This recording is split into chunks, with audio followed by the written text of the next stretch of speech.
Awesome. I am really pumped. There's like sections in this book, and they finish it off on this section. They do this chapter, and I think it's a really great way to do it, just because of like how insanely cool it is. So I'm not gonna hesitate. I am super pumped to go into this, and it's really exciting. So we're gonna get right into when nothing else works, try this. So let's get right over with the computer. All right, awesome. So I really like the example they have here with Schwab. So like you guys know Schwab, and obviously like with investing, he's like massive, right?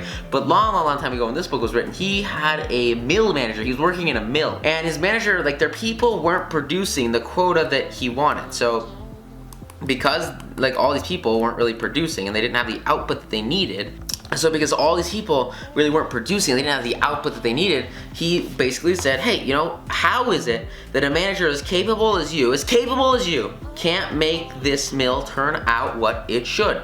I don't know, the manager replied. I've coaxed the men, I've pushed them, I've sworn and cussed and threatened them with damnation and being fired. But nothing works because he was trying to rule by force. And they just won't produce. And the conversation took place at the end of the day just before the night shift came on. So Schwab asked the manager for a piece of chalk, and then turning to the nearest man, he said, how many heats did your shift do today? And they said 6. And here's the cool part, okay? He goes into the middle of the floor of this entire like manufacturing building, takes this big thing of chalk, with another word, he chalks together a giant figure 6 on the floor. And then he walked away.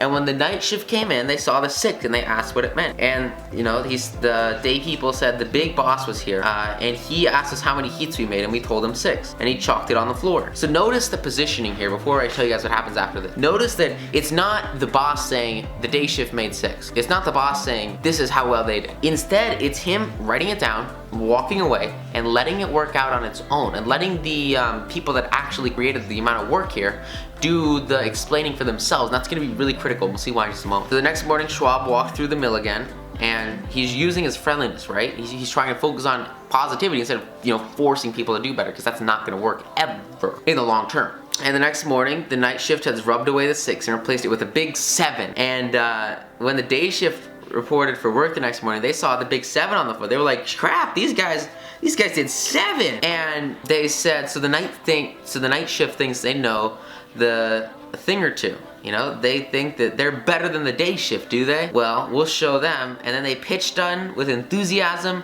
and when they quit that night, they left behind a humongous swaggering 10, and things just kept stepping up and up and up and up. And shortly, this mill, which had been lagging behind in productivity compared to every other mill in the company, was turning out more work than any other mill in the plant.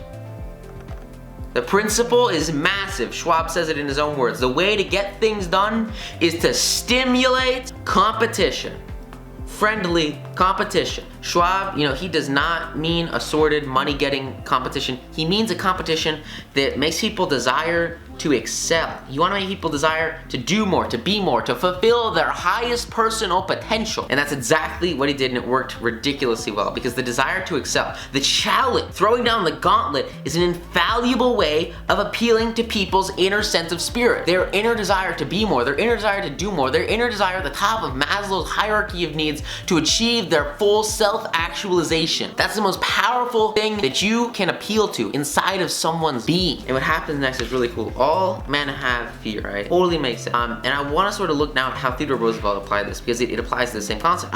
What happened is Theodore Roosevelt would have never been president of the United States because of Rough Rider. So what happened is Rough Rider, just back from Cuba, was picked for governor of New York State, and the opposition discovered that Rough Rider was no longer a legal resident of the state. And Roosevelt was kind of frightened, and so he wished to withdraw. But what happened was kind of interesting. Thomas Platt, who was then the US Senator from New York, threw down a challenge, and suddenly this turned on Roosevelt. And he cried in his ringing voice, "Is the hero of San Juan a coward?" And as he mocked Roosevelt, Roosevelt decided that he would stay in the fight just to compete, just to win this challenge and to beat him in this competition. And he won the election, and the rest is history. He became president of the US. Why?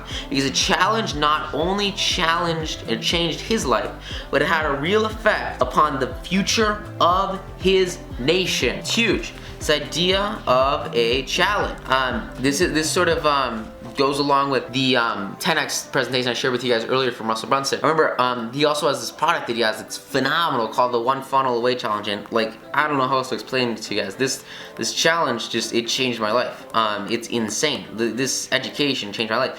But what's cool is that this is a challenge, right? And this challenge, what is it? This is a challenge. I remember the way I figured out about this. I've never heard of Russell before until I saw this thing on Facebook, and it was just like his page, not even a sponsored post. I just stumbled upon his post, and it's him talking about the One Funnel Away Challenge, and I'm like, holy crap, that's insane. So I go and I buy the product because I want to get into this challenge, and I go through this challenge, and I swear, guys, it changed my life. Will never, ever be the same. Totally shifted my perspective and gave me so many insane tools for marketing. I mean, it was insane. What I knew before then, what I knew now, it's just berserk, the difference. Why? Let me tell you why. A lot of people, they come into courses like this, they don't even finish them. When you enter a challenge, what's cool with the One Funnel Away thing, it's like a 30-day challenge, right? And so every single day for 30 days, you have a challenge to tune in and to go through the content and go through the application and go through the workbook and go through some of the physical things they send you. And it is so amazing. Because you go through this challenge and every single day you're being pushed to your limits against yourself, right? You're challenging yourself to do more, to be more than your past person and to become a better future person. And the challenge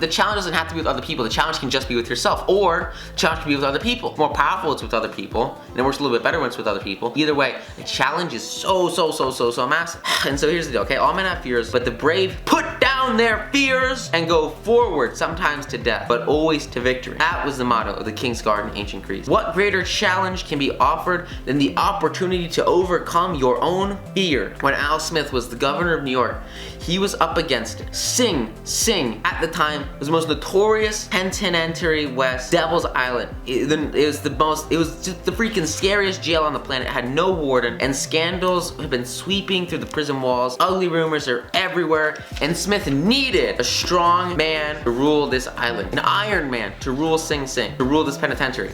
But who? That's when he sent for Lewis E. Laws of New Hampshire.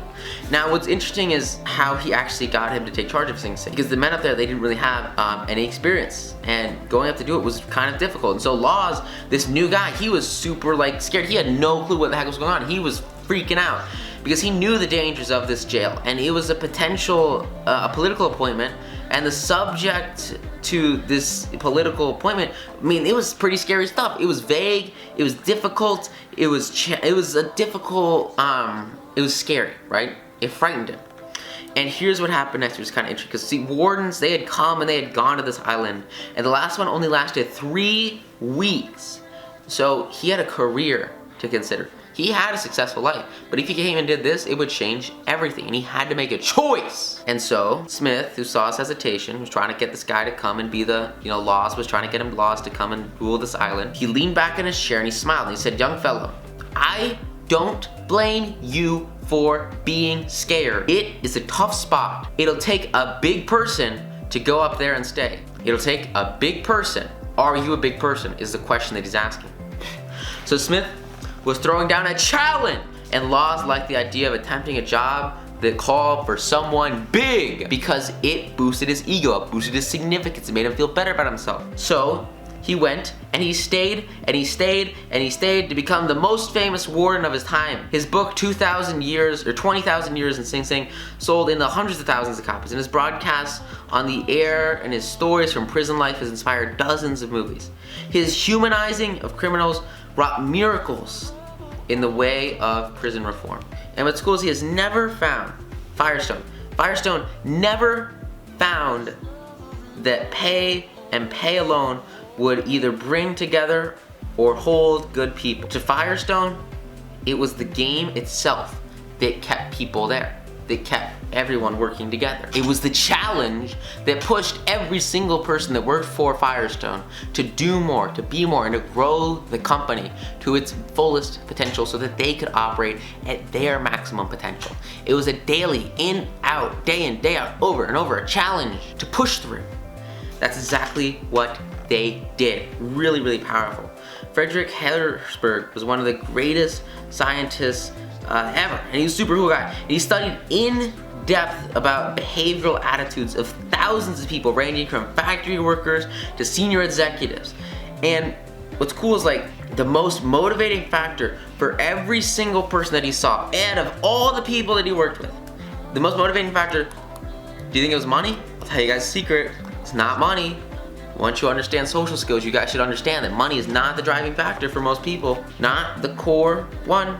It's not good working conditions, it's not good fringe benefits, none of that. The thing that most people want, what this psychologist found after looking at thousands and thousands and thousands and thousands of people, the one major factor that motivated people was the work itself. If people love what they're doing, they're gonna keep doing it. If people hate what they're doing, they're most likely going to stop. The work itself is the single most motivating factor. It's the major thing that determines everything. If the work was exciting and interesting, the worker looked forward to doing it and was motivated to do a job. You want to make your work and the work of those who work for you exciting and interesting. And if you can do that, you're gonna absolutely crush it. It's kind of the same thing with One Funnel Away. Like, that's an interesting, very, very interesting and exciting mentorship program. Like, this, everything about it's so phenomenal. And that's why it works so well. I'm just really passionate about that. And people look forward to doing a good job, right? That is what every successful person loves. It's the game, the chance for self-expression, the chance to prove your net worth, to excel and to win. That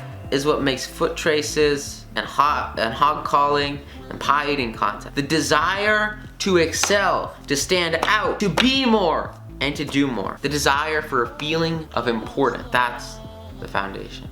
That's it.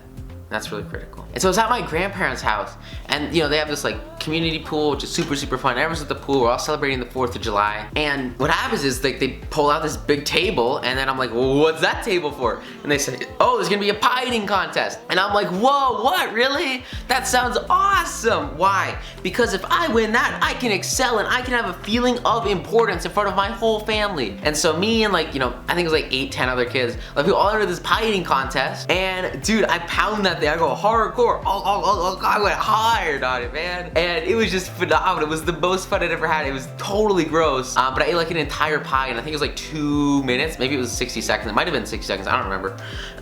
All because of what? Because of a feeling of importance, because of a desire to excel. People like challenges. And if you can go into a challenge, like it feels so good to win one. So it's so powerful because you can enable that into people, especially in the workplace, especially professionally, or with your relationships. Have relationship challenges. Those can create really, really, really fast amounts of action, massive action that might not have traditionally happened. Like, I'm not normally gonna go face first into a pie. The rules were you had to have your hands behind your back, you couldn't use your hands. It was like all face, no hands.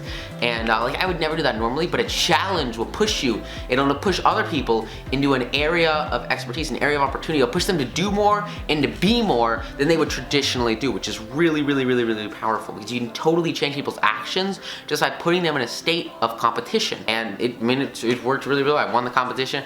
The prize for winning the pie eating competition was an extra pie. It was another pie, which was kind of gross, because I just ate you win a pie competition. Dude, it was really weird. And what's really weird is like the pie, like I ate the whole thing. It wasn't even that filling because like it's just sugar and carbs. And so like within a couple, like probably like 6 hours, I was trying to eat some meat again just because like you gotta beef up, you know?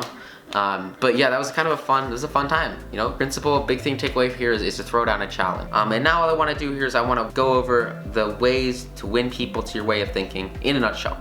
So we talked about everything we've gone through, right? First thing is to get the only way to get the best out of an argument is to completely avoid it, right? After that, you want to show respect for others' opinions and never say you're wrong. After that, if you are wrong, admit it quickly and empathetically. And after that, begin in a friendly way. After that, you want to get the person to say yes, yes, immediately. Then, you want to let the other person do a great deal of the talking. Then, you want to let them feel that an idea is theirs. Lastly, you want to try honestly to see things from the other person's point of view. And once you see things from their point of view, be sympathetic to their ideas and their desires. And only then, and only once you are sympathetic and you understand completely where they are, then you appeal to their higher motives.